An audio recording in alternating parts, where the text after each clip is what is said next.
दुनिया के दूसरे सबसे अमीर व्यक्ति जेफ बेजोस और उनकी कंपनी अमेजन, जो कि दुनिया की टॉप 5 कंपनियों में शुमार है, क्या वो अपने ही कस्टमर्स के साथ धोखा कर रही है? अमेजन उन दुकानदारों को जो उन पे लिस्टेड नहीं है उनको तो नुकसान पहुंचा ही रही है, पर वो दुकानदार जिन्होंने उनका साथ दिया, जो उनके प्लेटफॉर्म पे जुड़ के सेलर बने, अपनी सेल में उनको कमीशन देते हैं, क्या उनके साथ भी धोखा कर रही है? और ऐसा कहा जाता है कि पावर आपको करप्ट कर देता है। तो इतनी ज्यादा जो शक्ति अमेजन के हाथ में है, इतना पैसा, इतने सेलर, इतना बड़ा प्लेटफॉर्म, क्या वो उसका गलत यूज कर रही है? तो आज इस वीडियो में जानेंगे डिटेल में कि अमेजन या ये सभी प्लेटफॉर्म किस प्रकार से ग्राहकों के साथ धोखा कर रहे हैं, अपने ही दुकानदारों के साथ धोखा कर रहे हैं। तो वीडियो के अंत में देखेंगे कि ये जो सारी चीजें हैं, इन पे क्या सरकार कुछ एक्शन ले रही है या नहीं ले रही है, और जो भी एक्शन ले रहे हैं क्या वो एक्शन पर्याप्त है या सरकारों को और एक्शन लेना चाहिए। दिसंबर 2021 की बात करें तो अमेजन इंडिया के प्लेटफॉर्म पे 10 लाख से ज्यादा सेलर रजिस्टर्ड थे, जिन्होंने अपना प्रोडक्ट बेचने के लिए अमेजन में संपर्क किया, अमेजन में खुद को लिस्ट कराया। इन 10 लाख रजिस्टर्ड सेलर्स की अगर बात की जाए,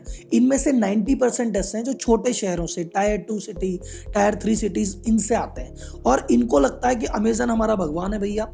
अमेजन आने के बाद से हमारा बिजनेस बढ़ गया है। अमेजन ने हमारे माल को, जो कि हम छोटे शहरों में, गलियों में, मोहल्लों में बेच रहे थे, अमेजन में बहुत बढ़िया प्लेटफॉर्म दिया है और अमेजन के माध्यम से हम देश के कोने कोने तक पहुंच रहे हैं और धीरे धीरे अमेजन हमें बिजनेस को बहुत 10 गुना बढ़ा देगा। अमेजन की जय हो, जेफ बेजोस की जय हो। लेकिन अमेजन उनके साथ बहुत बड़ा धोखा कर रहा है, ये उनको बिल्कुल आइडिया भी नहीं है। डेटा में बात करते हैं। सन 2019 में अमेजन के पास ये जो डेटा है 10 लाख सेलर का, तब 10 लाख सेलर नहीं थे, तब 4 लाख सेलर थे। अब आपने कहा सर जी 4 लाख भी बहुत बड़ा नंबर होता है और इन 4 लाख को उम्मीद होगी कि यार कुछ बड़ा करेंगे, बड़ा करेंगे, अच्छी बात है। लेकिन जितनी भी सेलिंग अमेजन के प्लेटफॉर्म पे हुई, उसमें से 66%, 66% सिर्फ और सिर्फ 35 कंपनियों ने किया था।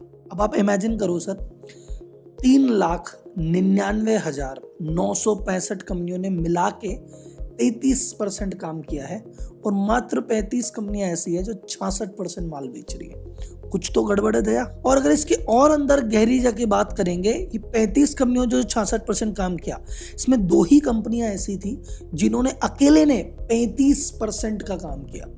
मतलब जितना काम 3,99,965 बिजनेसमैन मिलके कर रहे हैं, उतना सिर्फ 2 कंपनियां कर रही है और उतना बचा हुआ काम 33 कंपनियों में बटा हुआ है। ये आखिर ये 35 लोग है कौन? तो आखिर ये 35 कंपनियां कौन सी है, और उसमें से भी इंपॉर्टेंट, आखिर ये 2 कंपनियां कौन सी है जो इतना बिजनेस कर रही है?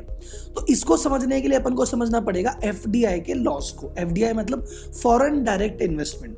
जब भी कोई विदेशी कंपनी भारत में आके व्यापार करती है तो उसके कुछ नियम कायदे होते हैं कि भैया तुम ऐसे करोगे। तो ये जितने भी ई कॉमर्स जो प्लेटफॉर्म आए थे, तब एक सरकार को, एक आम जनता के मन में डर था कि यार ये लोग खुद की वेबसाइट पे खुद का ही सामान बेच लेंगे, हमें तो मौका मिलेगा ही नहीं।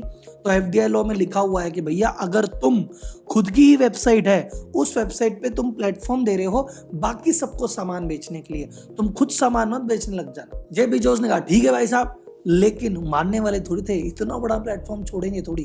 तो उन्होंने क्या किया, इंडिया में नारायण मूर्ति, इन्फोसिस वाले, उनके साथ जॉइंट वेंचर किया और एक कंपनी बनाई। कंपनी का नाम है क्लाउडटेल। तो कंपनी क्लाउडटेल बनाई किसने? नारायण मूर्ति ने। किसने बनाई? इंडिया ने। कंपनी किसकी कहलाएगी?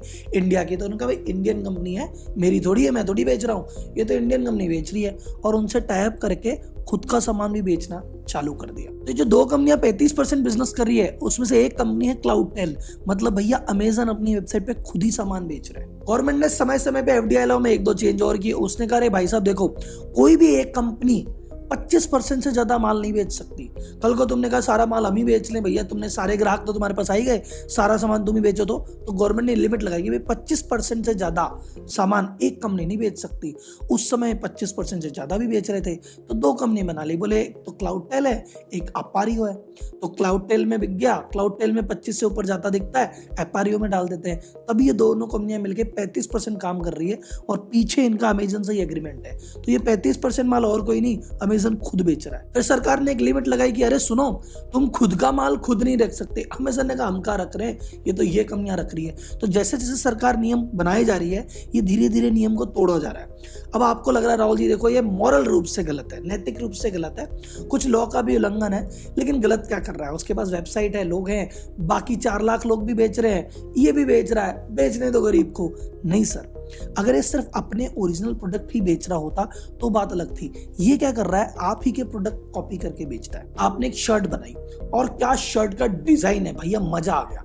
और वो शर्ट आराम से 1000 रुपए की बिक रही है और बिकते बिकते बेस्ट सेलर हो गई। आप दुकानदार खुश हो रहा है, अरे मेरा प्रोडक्ट अमेजन पे बेस्ट सेलर है, खूब बिकता है, खूब बिकता है। आपको दिख रहा है, अमेजन को भी दिख रहा है। अमेजन बोला है खूब बिकता है ये वाला शर्ट, वो वाला शर्ट एज इट इज खुद बना लेगा, क्लाउड टेल के अंदर डालेगा और उसको बेच देगा 700 रुपए में। अब कोई आदमी ढूंढेगा शर्ट, तो आपका शर्ट जो कि बेस्ट सेलर था, जो नंबर 1 था, वो दिखेगा 50वें नंबर पे और इनका शर्ट दिखेगा पहले नंबर पे और वो भी दिखेगा 700 रुपए में। तो आप बोलेंगे हाँ यही शर्ट तो मैं ढूंढ रहा था, 1000 की जगह 700 का है, मैं ले लेता हूँ। तो जो आपका प्रोडक्ट है, जिसमें आपने मेहनत की, जो आपका बेस्ट सेलर बनता है, उसको कॉपी कर करके खुद के बेचने लग जाता है, आपके एकदम नीचे पटक देता है। ये है अमेजन का असली खेल। और 2019 में इस बात को लेकर बहुत हंगामा भी हुआ। लोगों को जब पता पड़ने लगा रही तो ये कर रहे हैं, तो लोगों ने, व्यापारी संगठनों ने मिलकर CCI, competition commission of India के पास अपील लगाई कि भैया देखो एक कॉम्पिटिशन फेयर है, कॉम्पिटिशन कर ही नहीं रहा, हमारी चीजें कॉपी कर रहा है, हमको छुपा देता है, खुद को दिखा देता है, ये गलती कर रहा है। तो CCI ने इनके क्लाउड टेल, अपारियो, इन जगह के गोदाम पे, इन्वेंट्री पे छापे भी मारे हैं, सर्च भी की है, रेड भी की है। लेकिन 2019 में रेड की थी और अभी तक तो देख लो चल रहा है मामला। तो यहाँ पे तो कोर्ट है, एक कोर्ट, दूसरा कोर्ट, तीसरा कोर्ट चलता रहेगा और वो लड़ने वाला अमेजन है। तो ये कहाँ तक चीजें जाएगी पता नहीं है। बट इस पूरी घटना से हम क्या सीख सकते हैं वो इंपॉर्टेंट है कि ये जितनी भी बाहर वाली कंपनियां है ना, आपको क्या लगता है ये आपके फायदे के लिए आई है?